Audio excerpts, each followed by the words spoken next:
I met my wife in 1994. We were both huge Tupac Shakur fans. That's how we really found interest in each other. My family or hers had no interest in rap music and preferred things like classical, country, and jazz. My wife and I met at a Tupac Shakur concert here in Milwaukee, exactly a little over 29 years from now. We were right next to each other and talked the whole night between sets. Before we left, we exchanged pager numbers. She also gave me her dorm room phone number as well. We had to share a phone in our dorm, the entire dorm hall. I bring up where we met because I should have had an idea of the type of girl she was then. So women were invited on the stage to dance. This set was someone else. I don't remember who the group's name was, but some girls were getting chosen to go backstage and others were kicked off stage. When they were asking for more girls and yelled out who wants to come up, my wife, Tony, that's her real name, was screaming, "Choose me, choose me." She and I knew very well what the girls were going to do backstage. To paint the picture more, we both were 22 at this time. My dad bought my tickets to the show because I did so well the previous quarter in college. He really didn't understand why I love rap music so much. Anyway, Tony was the same way. Her family didn't understand why she liked rap music, especially coming from a strict Catholic family.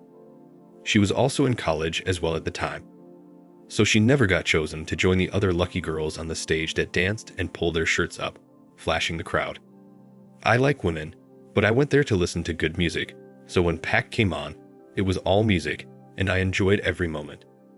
Now that I think about it, I believe the guys making women dance on stage were from some local rap group opening up for Tupac here in Milwaukee.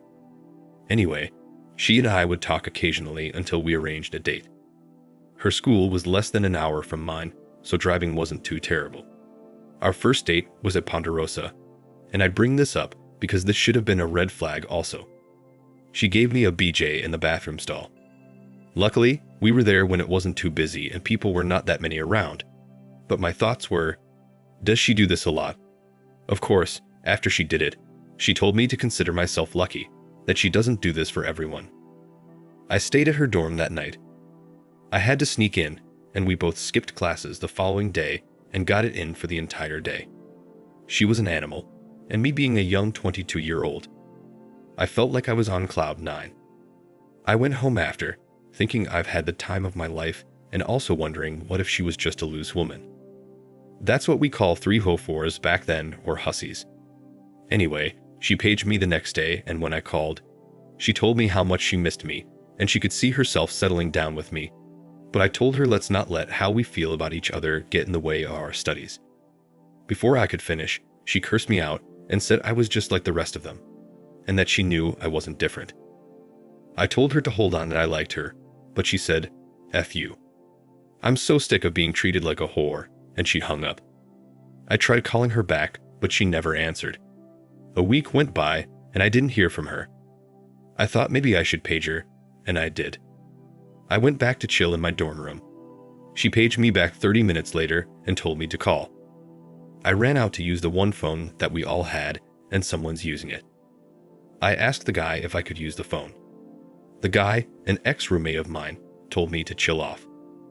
I left and came back 30 minutes later, but he was still using the phone. I went back to my room. Now it was 8 p.m. I went back out and he was still on the phone. I told him to hurry up, but he flicked me off. I decided I'll call her in the morning. It was Saturday and my mornings are free until work in the afternoon. I called her phone a couple times and there was no response. I then paged her and got nothing again. 2 months went by before I talked to her again. I was bowling on a Sunday with some friends in a different town in Milwaukee, and there she was bowling with a group of girls and 2 guys. I went over and said, "Hey." She looked at me, ran up, and jumped on me with hugs. "Oh my gosh, I can't believe I'm seeing you," she said, with her arms wrapped around my neck. Said she missed me so much, and I told her she didn't let me explain myself the last time. I told her what I meant was we could see each other, but we shouldn't let it get in the way of our studies. Mind you, we both skipped class the day after our first date. I didn't want to make that a thing with us, and that was what I told her. She told me she understood and wanted to remain friends with me and possibly build up to something serious. Eventually, We both graduated from our individual colleges, and that same graduation night, we made it official. It was June of 1995, and we became one officially. She moved to the city I was in and landed a teaching job at an elementary school. I was working as a mechanical drafter at the time she did move in with me, and things were great. In 1997 was when I proposed, and we got married very quickly. It was a small wedding at her church, about an hour away from her family and my family. The week before our wedding, she was to go on a girls' trip with some of her new friends she met in our apartment building. I never had any kind of bachelor party or anything. Didn't want one, but she wasn't supposed to be getting loosed on this trip. Anyway, I never knew anything about the fun she had until 2002. I honestly only was asking her to marry me because she kept asking for it, and said it was against everything she believed in to keep getting intimate without being married. Plus, we had just found out she was 3 weeks pregnant, which is why we rushed the wedding. She didn't want anyone to know, and was going to lie and say she got pregnant in the marriage, but I later exposed all of that to her family after my discovery. I didn't want her to go on this trip, but she kept saying she just wanted to have a great time before she's tied down in the house raising our babies. And her exact words were, "I'm not going to sleep with anyone or drink at all. I just want to party and dance with my girls, that's it." I said it was okay, cool. The whole time she was on this trip, it was 4 days, I heard from her once, and it was on the day before she was to fly back home. When you speak of gut feelings, I swear to you, not only was it just a gut feeling, I was sick to my stomach the entire time she was gone. My parents told me I was just being nervous because I was getting married, but deep down, I knew something was wrong. Anyway, we got married, and I'll fast forward to 2002, and our daughter was 4 years old. I wish I was as tough as a lot of young guys today. I'm over it now, and it still hurts a little. But when I found out she was not my daughter, I was devastated. So one Christmas, my 12-year-old nephew and a couple of his friends kept hassling me saying, "Uncle, we need to talk to you, it's urgent." After about the 5th attempt, I went into the bedroom to see what the heck they wanted. He made me promise not to get upset, and that I wouldn't tell that he had some of these videos. I replied, "Okay, I won't, and what videos are you talking about?" At the time, my nephew had a small television with a VCR attached to it. It was built into the TV. Anyway, his friends giggling, pulled the tape out, and it was a Girls Gone Wild video. I laughed and told them it was okay, and that I used to sneak and look at my dad's old magazines. My nephew said, "No, Aunt Tony isn't here. I know it's her because she's with her friend Frankie. Frankie is one of the newer friends my wife met when she moved into my apartment, and she lived below us." I asked that they put the tape in. His friends were arguing, "No, fast forward it, you idiot, you passed it." It's when they were on the boat. Eventually, they got to what they wanted to show me, and there my wife was, chest out, jumping up and down. Mind you, she was pregnant. Her friends were encouraging her to drink, but she kept saying no. Some guy was talking to her and was asking what she thought about the guy holding the camera. She mentioned how she could see his package in his pants and she wanted to sample it. They were asking if she wanted to blow him, and she said, "Yep. When the cameras are off, he's mine." I said, "What the heck?" Very loudly, my nephew got shocked. He was scared my brother or sister-in-law would walk in and see he was watching the Girls Gone Wild tape. It kept playing, and the guy was asking if my wife was married, and she said yes. Mind you, we were technically married at the time. This was clearly filmed when she went on the girls' trip because I saw some of her friends. We signed the marriage certificate 2 weeks before our actual wedding. Now back to the video. She said her husband was so boring, and she definitely made a mistake, and she needs a wild man that take control. I yelled to my nephew to turn it off and give it to me. The nephew's friends ejected and handed me the tape. I went out into the living room and told my wife to grab her stuff, that we're leaving. She looked dumbfounded, and I said, "Grab your stuff now, we're leaving. I'm not going to say it again." I apologized to my family, grabbed a little girl I thought was mine at the time, and we left. We got in the car.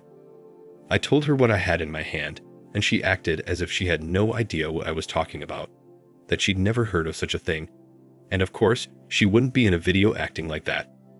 Funny how halfway home she grabbed the tape and tossed it out of the window. I could see exactly where it landed, so I parked at a corner store's parking lot and ran down to grab it.